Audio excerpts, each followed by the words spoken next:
Hi everyone, my name is Aurelia Udelagitayani. Today I will read news about an unlikely airline startup called Alaska Home in Bloomberg Businessweek magazine.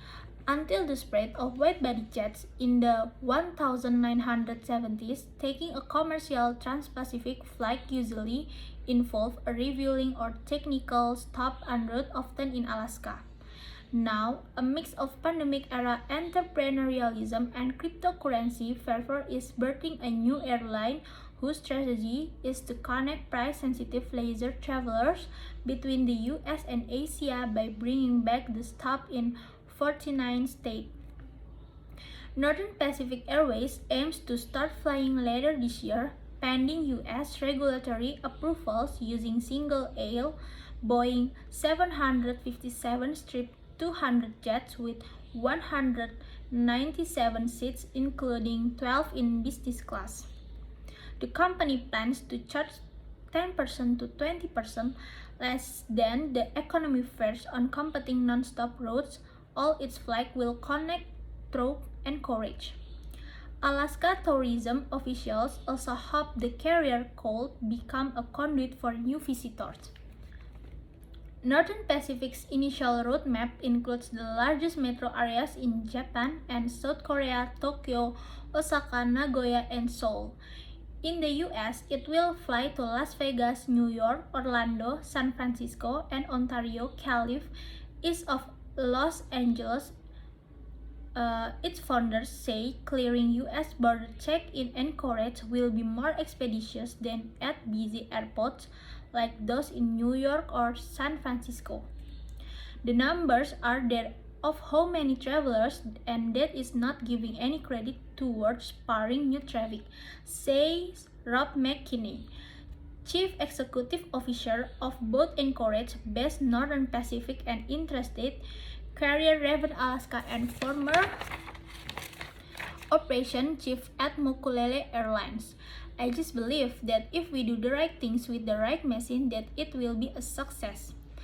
The startup arose from the bankruptcy as of Raven Air Group Incorporation, Alaska's largest regional airline, which filed for court protection in April 2020 after the pandemic slammed air travel. An investor group, Float Alaska LLC, acquired parts of that airline for $8 million in 2020 and resumed flying slimmed-down network as Raven Alaska. The company's largest investor and chairman is Josh Jones, a serial entrepreneur and cryptocurrency investor from Los Angeles. John has left his mark on the carrier, which will offer a crypto-based loyalty program. Flycoin aimed at inducing customer loyalty by offering elite status based on how many coins a customer has and how long she's held them. The coins will translate to flight vouchers on Northern Pacific.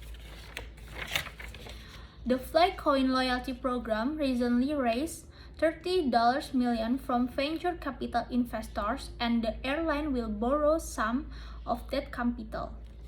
But company officials declined to disclose loan terms. Northern Pacific itself will need to raise a total of about $100 million this year, McKinney says. Northern Pacific is also in talks with Boeing Corporation and Airbus Societas Europea about ordering new full efficient 737 MAX or A321 aircraft later this year to replace the 757 fleet in a few years, McKinney says. The concept could prove to be less risky than it seems given the success of Islander Group in connecting transatlantic leisure traffic in Reykjavik and Copa Airlines' experience in Panama connecting travelers between the Americas. Northern Pacific's founders are relying heavily on Islander as a model, betting that pricing below that betting that pricing below the existing non-stop US-Asia competition can lure budget-minded travelers to stop and possibly take a stopover holiday in Alaska. It's also using an Icelander subsidiary, Loveladier, to operate three 757s for its initial Asia service. The startup's leaders say they are mindful of the need to avoid going head-to-head with larger competitors in the North Pacific's behemoths such as Delta Airlines, All Nippon Airways, and United Airlines Holdings, and will instead appeal mostly to younger travelers seeking a bargain. Jones takes a sober view of Northern Pacific's odds of success, calling it a potentially $1 billion business in a few years, balanced against the risk of losing $50 million to $100 million. I'm like, if we cannot do it, then nobody can, John says. And that is obviously an option nobody can. Although international air travel is gradually rebounding from historic lows in 2020, Trans-Pacific remains the slowest market to recover because of strict COVID controls in several countries. In December, passenger traffic between Japan and the US was still 87% below the same level 2 years earlier, while South Korea was 79% below 2019, according to Airlines for America, the US carrier's lobby group.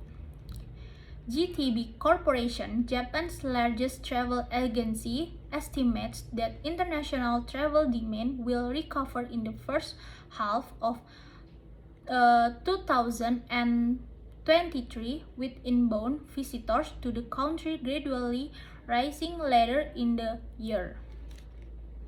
Japan may end its strict border controls at the end of February, potentially leading to a greater reopening of tourism. There has been very few flights to Alaska, so the demand could increase if flights increase for the public, says Cho Il-sang, a spokesman for Hana Tour, South Korea's largest tour agency. No one knows. Besides the pandemic, Northern Pacific could face other hurdles. When more normal travel conditions return, Chinese carriers such as Air China, China Eastern, and China Southern are apt to restore their capacity and go back to wooing budget-minded travelers with cheap one-stop connections via Beijing, Shanghai, or Guangzhou, respectively. Moreover, Northern Pacific is not the only startup aiming to undercut traditional carriers. On January 13, Seoul-based Air Premia received final approval to begin non-stop flight to Los Angeles. Starting in the second quarter, it plans to fly Boeing 787 Strip 9 wide bodies, offering economy fares 20% cheaper than full-service Korean carriers. Justin Baxman with Shiho Takezawa and Haejin Kim. Thank you.